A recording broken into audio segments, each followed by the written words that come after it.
बड़ी बहू वर्षा हर काम में बहुत तेज थी। वहीं छोटी बहू हर्षा हर काम आराम से करती। वर्षा को अपनी तेजी पर बहुत घमंड था। वो बात बात पर हर्षा को ताना मारा करती। एक दिन वर्षा किचन में खाना बना रही होती है और हर्षा से कहती है, देवरानी जी, इतना धीमे धीमे खाना बनाओगी तो लोग भूख से मर जाएंगे। पिछले जन्म में कछुआ थी क्या? मेरा तो पता नहीं, आप बहुत तेज हो। आप पिछले जन्म में घोड़ा थी क्या? वर्षा आराम से चली जाती है। खाना खाने के बाद वर्षा का पति गौतम, हर्षा का पति लोकेश और उनके माता पिता बैठकर टीवी देख रहे होते हैं। तभी सास कहती है, अरे रामायण लगा दो हर्षा। हर्षा धीरे धीरे चैनल बदलती है। जब तक रामायण के चैनल पर पहुंचेगी रावण मर भी चुका होगा। हाँ बेटा हर्षा, जल्दी लगा देना, राम भगवान के दर्शन कर लूं। जी लगा तो रही हूँ। इतना स्लो? सासू माँ इतने में तो अयोध्या जाके राम भगवान के दर्शन कराएंगी। सब वर्षा की बात पर हंसने लगते हैं। वर्षा हर्षा के हाथ से रिमोट लेकर रामायण लगा देती है। हर्षा बुरा नहीं मानती और वो भी हंसते हुए वहां से चली जाती है। एक दिन हर्षा खाना खा रही होती है। तभी वर्षा वहां आके कहती है, अरे कितना धीमे धीमे खा रही हो। इतने में तो शादी में 100 लोग खाना खा लेते। आधे घंटे से खाना खा रही हो तुम। अरे खाने को चबा चबा कर खाना चाहिए। हाँ हाँ, आप तो चबा के भी खाती हो और दबा के भी। अरे आपको मेरे धीरे खाने से दिक्कत है या ज्यादा खाने से? अरे आप धीमे खाओ या ज्यादा खाओ मुझे क्या। बस मैं ये कहने आई थी कि सुबह कुछ मेहमान आ रहे हैं, जल्दी उठ के खाना बना लेना, देर मत करना। साथ में बनाते हैं ना। तुम्हारे साथ बनाऊंगी तो स्पीड को 5वें गियर से पहले गियर पर ले आना पड़ेगा। अरे भाई, तुम्हारे साथ रहकर तो मेरी तेज रफ्तार पर भी असर पड़ेगा और मैं भी तुम्हारी तरह हौले हौले काम करने लगूंगी सब। ठीक है, मैं पराठे बना लूंगी और सब्जी बना लूंगी। आप चपाती बना लेना और दाल बना लेना। हाँ हाँ ठीक है, पर अलग अलग ही बनाएंगे। अगले दिन हर्षा जल्दी उठ के काम करने लगती है और वर्षा सुबह उठ के ये सोच के वापस सो जाती है कि काम तो वो तेज कर ही लेती है। अगर थोड़ी देर सो भी जाएगी तो भी हर्षा से पहले तो काम निपटा ही लेगी।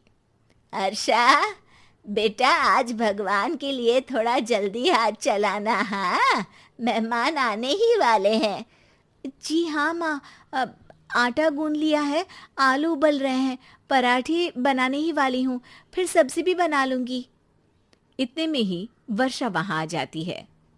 माँ जी, मेरा तो आप टेंशन ही मत लो, अभी उठी हूँ, लेकिन देखना खाना फटाफट राजधानी एक्सप्रेस की स्पीड से बना दूंगी। इतने में ही मेहमान आ जाते हैं। आइए आइए आइए, खाना बन ही रहा है, चाय बनवा लेती हूँ पहले आपके लिए। सास किचन में आती है। वर्षा, वो लोग आ गए, चाय बना दे जल्दी से। हर्षा को नहीं बोल रही क्योंकि वो तो सुबह की चाय देने में शाम कर देगी। चाय बन भी चुकी है माँ जी।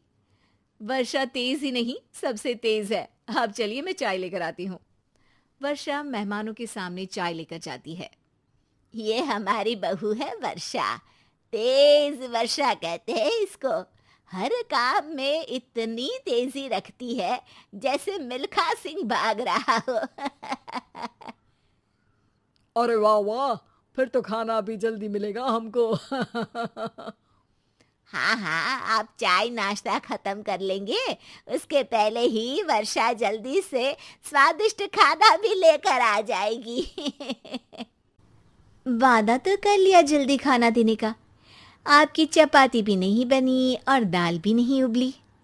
फिर भी तुमसे पहले काम खत्म हो जाएगा मेरा। तुम्हारी तरह नहीं हूं, घड़ी की सबसे पतली सुई की जैसी धीमे धीमे धीमे काम करती हो तुम। बस वर्षा अपने तेज हाथों से दाल कुकर में चढ़ाती है और आटा निकाल के गूंथने लगती है। थोड़ी देर में कुकर की तेज सीटी बजती है और वर्षा का हाथ डोल जाता है। आटे में पानी ज्यादा पड़ जाता है। अरे रे, आटा तो ज्यादा गीला हो गया।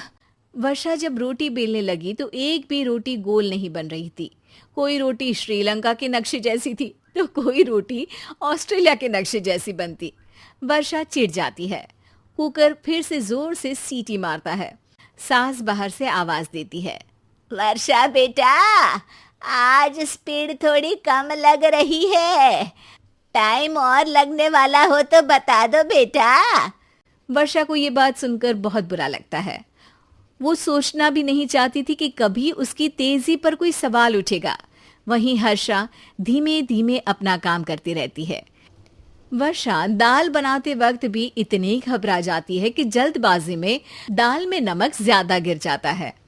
वर्षा का खाना फिर भी हर्षा से जल्दी तो बन जाता है और जब खाना मेहमानों के सामने लगता है तो सब हर्षा के खाने की तारीफ करते हैं। अरे पराठी तो कमाल की बनी है और सब्जी भी। बस दाल में नमक थोड़ा इधर उधर हो गया है। वर्षा को बहुत शर्म आती है और वो नीचे सर करके खड़ी रहती है। तभी हर्षा कहती है, वो ना मैं थोड़ी जल्दबाजी कर गई और नमक ज्यादा हो गया, पर पराठे तो वर्षा भाभी ने ही बनाए हैं, इसीलिए तो अच्छे बने हैं। वर्षा ने कभी नहीं सोचा था कि हर्षा के काम की इतनी तारीफ होगी, लेकिन वो उसका यश वर्षा को दे देगी।